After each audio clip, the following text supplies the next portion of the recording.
Whiplash was released in 2014, written and directed by Damien Chazelle. It has received widespread critical acclaim and stars Miles Teller as Andrew Neiman, a young drummer, and J.K. Simmons as Terrence Fletcher, a harsh music school band leader. At first glance, it's a film about an ambitious musician and their relationship with a strict teacher. Described that way, the movie doesn't sound all that interesting, but it succeeds in defying many of the tropes you'd usually find in that type of film. It does so from the very first scene where Fletcher walks in on Andrew practicing. Fletcher asks him, "Then why did you stop playing?"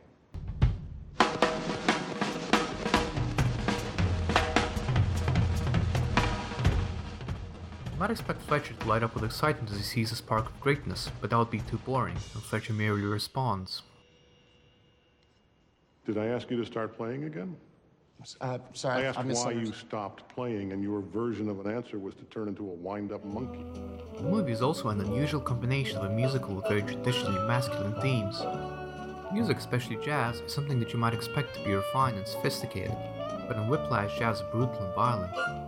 It was the epitome of violent masculine films. The boxing movie, of course. In several interviews, Martin Scorsese's 1980 film Raging Bull is mentioned as an inspiration. Whiplash ends with Andrew at the height of his success, but the movie is ultimately ambiguous, and Damien Chazelle himself refers to it as more tragic than triumphant. Andrew's career actually progresses very similarly to Jake LaMotta's, the protagonist in Raging Bull. Now, spoiler alert for Raging Bull, so if you haven't seen it, click on the annotation to skip ahead. But definitely check it out, because it's a great film. Right, ready? Let's see. Both films start out with a loss. Fletcher is indifferent to Andrew's playing, and LaMotta loses despite knocking down his opponent multiple times. Andrew is accepted into the band over his classmate Ryan Connolly, while LaMotta defeats Sugar Ray Robinson, who's his greatest opponent in the film. Later, Ryan Connolly comes back to take Andrew's place as a core band member, while LaMotta loses to Sugar Ray Robinson. Andrew and Jake both feel they've been treated unfairly. But they persevere and both proceed to eliminate a bunch of opponents. Andrew's double-time swing earns him back his place, and LaMotta wins several fights. Our characters then experience a great failure through no fault of their own. A blown tire forces Andrew to hire a car, which he then crashes and ends up on stage in shock, his hands shaking.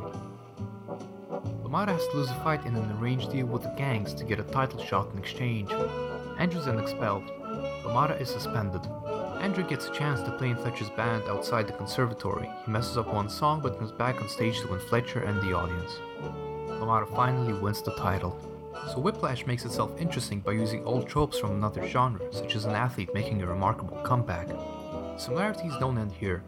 Andrew abstains from sex and relationships like a boxer would before a fight, and there are direct visual elements Whiplash borrows from boxing films. Jake hits things with gloves, Andrew hits things with sticks. Most of the time, at least. Perhaps Jake LaMotta's eventual tragic end is indicative of what Chazelle thinks may happen to Andrew, or perhaps the comparisons to Charlie Parker serve as a form of foreshadowing. Dying broke and drunk and full of heroin at the age of 34 is not exactly my idea of success. In general, Whiplash is a really well-made film, with a lot of mature decisions made by a young director. The visual language established strongly in the first scene is used consistently throughout the film, as is the general theme of Fletcher pushing his players to play better, in this case faster. When the camera is pointed at Fletcher, we're usually looking up at him, indicating that he's a powerful figure. Power dynamics can also vary within the scene. Take this simple example. Andrew feels he has earned his place in the band, and Fletcher has no reason to kick him out. But in comes Ryan Connolly, and every character is then on the same level. When they get to auditioning, we're looking up at Fletcher again and down at the drummer. Fletcher is the power now. The other visual motif established in the first scene is the camera slowly moving towards a character. Typically, this is used to create tension, making the viewers feel uneasy as we're drawn into the scene. Take this classic example from The Shining. Guys just watching TV, right? Back here in South Florida, we've got just the opposite problem. The heat and humidity are supposed to climb. Local beaches should be jammed. Our weather expert, Walter Cronice, will have the local forecast later on News Watch. The Miami City Commission today approved an additional $22 million for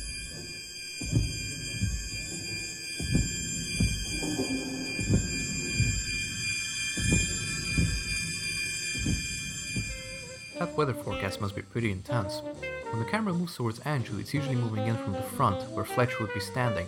As Andrew is anxious, he seeks approval from Fletcher, who can hear even the smallest mistakes. This anxious visual motif perhaps reveals to us what Andrew is going through. Obsessiveness over not being good enough can either inspire someone towards greatness, or leave them as an anxious wreck.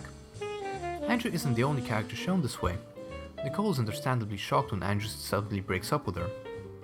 As Fletcher talks about his ex-student Sean Casey's death, he may be anxious about the fact that he's possibly responsible, so he lies to his whole band about the cause of death. Something similar to the ominous droning sounds from The Shining is used in Whiplash as well. Andrew's anxiety sometimes drowns out the noise around him, such as the time in the audition when he's pushing really hard, scared that he might lose his place in the band.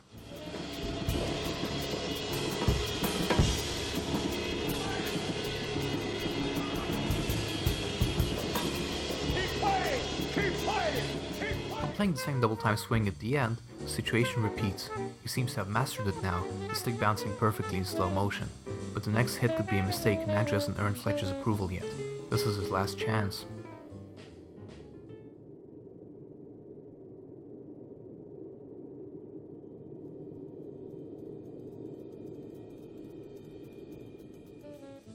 A lot of attention is given to lighting and color as well. The main color palette of the film consists of golden brown and blue. The colors are used as a storytelling device. Gold is associated with success, as you might expect, and blue is the color of failure. The first scenes with Andrew are kind of white and colorless.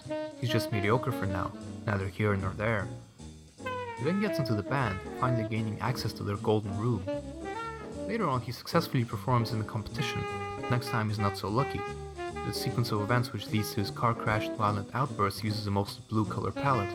Next time Andrew comes out on stage, he's lit by golden light, but watches the color change at the exact moment he realizes he's screwed because Fletcher tricked him. Andrew doesn't know the song. Called Upswingin'.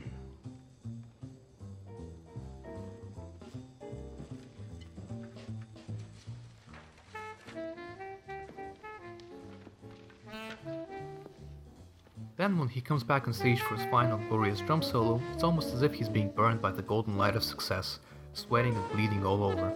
These basic ideas are also used in subplots, such as Andrew's father always wearing the blue shirt. In the son's eyes, he's a failure. Whiplash overall is an excellent film, and if you've been living under a rock and haven't seen it yet, I highly recommend it.